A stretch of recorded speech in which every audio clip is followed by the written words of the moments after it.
Okay, imagine a movie scene. It's the middle of the night.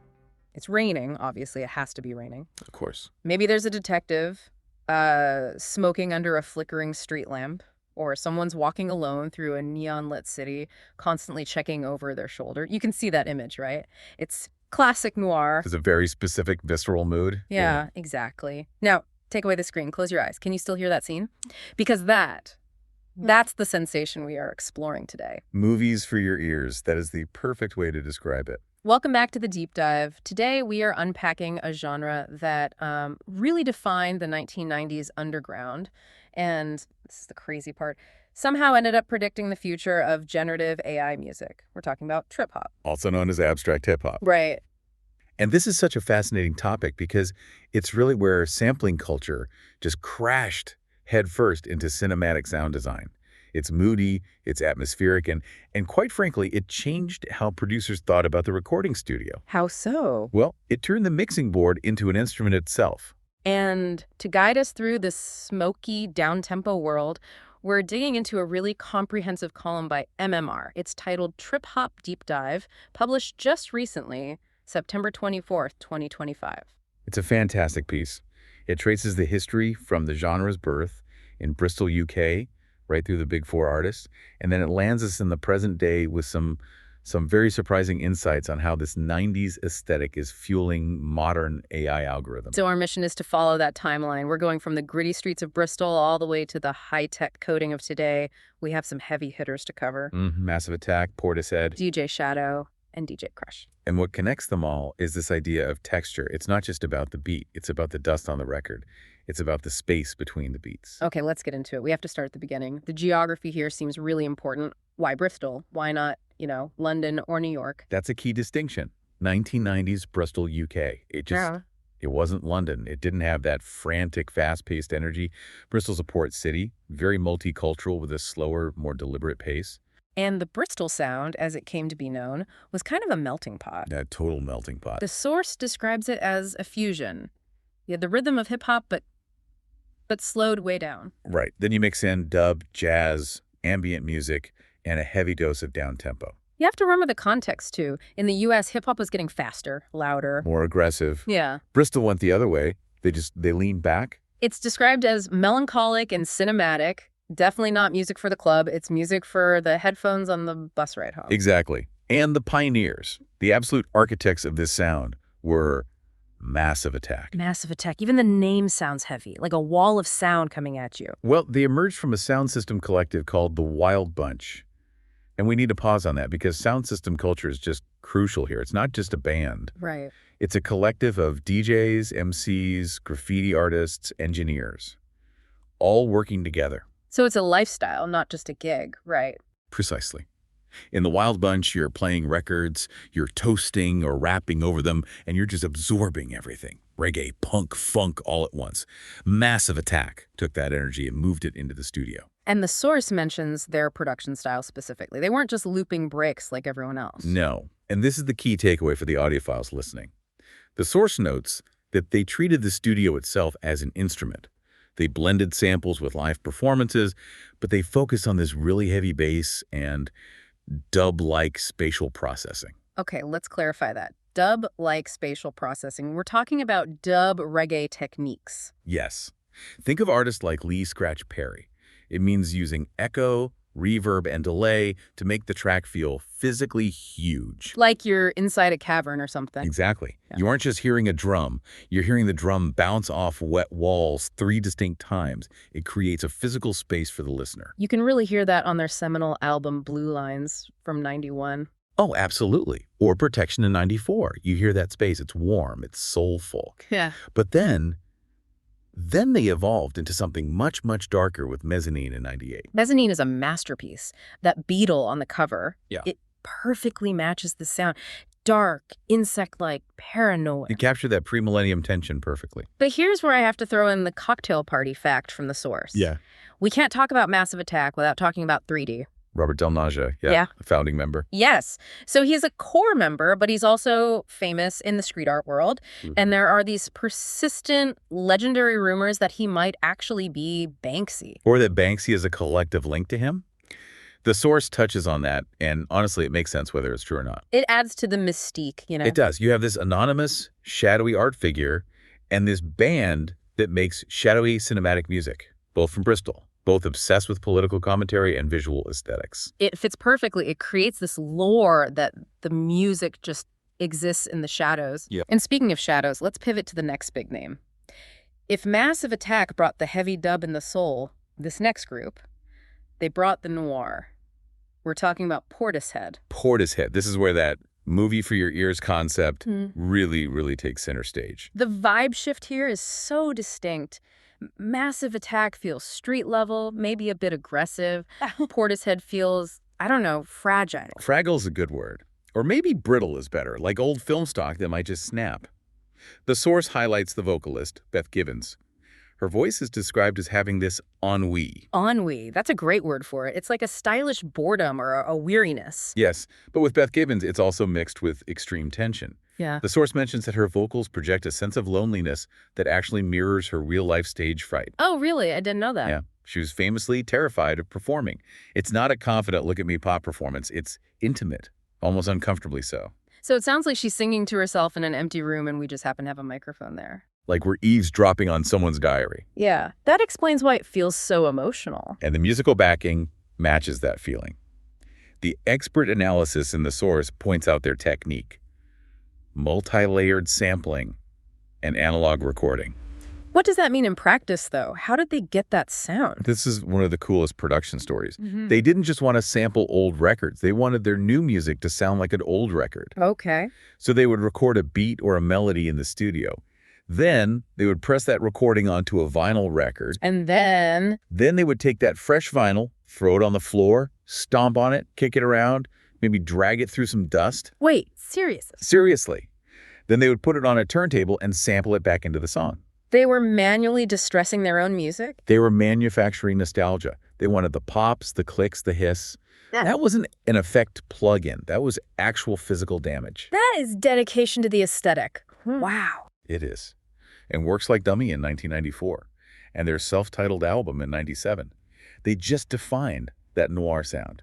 It's black and white, grainy, and beautiful. And they didn't stay there forever. The source mentions their return in 2008 with Third, which was much more experimental, more harsh electronics, but that core DNA of tension and texture was still there. The source mentions a documentary, right? Yeah. Welcome to Portishead. It captures their 90s tours.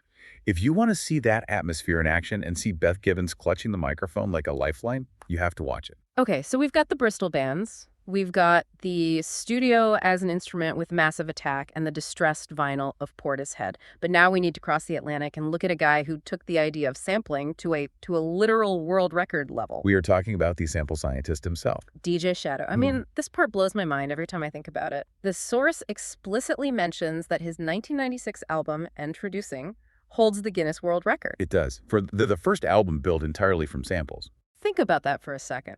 No live drummers, no guitarists coming in to lay down a solo, no vocalists in the booth. Just one guy, a room full of vinyl, and a sampler. And an MPC. That's the machine, the Akai MPC. Right. The source breaks down the how here, and it's important to understand the tool. The MPC isn't just a loop player. It has these pads you hit with your fingers. Right. It looks like a calculator on steroids. Basically. And DJ Shadow used the MPC and turntables as a collage tool. Yeah. He wasn't just looping a 4-bar beat, he was taking a kick drum from a 1960s rock record. A snare from a funk track. A hi-hat from somewhere else, and maybe a vocal snippet from a sci-fi movie, and gluing them all together. It's more than gluing, though. The source talks about breakbeat reconstruction, beat juggling. Time stretching. He's manipulating the audio to fit his visions, not just curation. It's composition through recontextualization. I love that phrase. It sounds like alchemy. You take these forgotten bargain bin records and turn it into gold. In a way, it is. He's digging for sounds that the original artist maybe didn't even realize were the best part of their song. He extracts a 2-second drum fill and turns it into the foundation of a masterpiece. And his career tracked from that sample-heavy 90s sound to albums like The Private Press in 2002 and Our Pathetic Age in 2019. But Introducing is still the landmark. It showed the world that the turntable wasn't just a playback device. It was a musical instrument. You could play a record just like you play a guitar. And speaking of the turntable as an instrument, We have one more stop on our world tour. We're going from Bristol to California and now all the way to Japan. To discuss DJ Crush. Now, I feel like DJ Crush often gets overlooked in the mainstream conversation about hip-hop, but within this genre, the source makes it clear he is a titan. Absolutely. He's respected globally, even by the Western hip-hop scene. But his core identity is very, very distinct. The source uses the phrase Japanese stillness or serenity. Serenity, not a word you usually associate with hip-hop. No, and that's why he stands out. If DJ Shadow is about complex, intricate collages, stuffing as much cool stuff in as possible, DJ Crush is about space. It's about what isn't there. Exactly. It's that Zen concept, right? Ma, the negative space. In traditional Japanese art, the empty space is just as important as the painted subject. And Crush applies that to beats. His technique is similar to Shadow's. He uses turntables, but his flair comes from fusing Japanese instruments and environmental sounds with those hip-hop beats. So you might hear a shakuhachi bamboo flute, or the sound of rain, mixed with a heavy boom-bap drum. Which creates a spatial presentation. It's less about aggressive scratching, though he is a master turntablist, and more about creating a mood.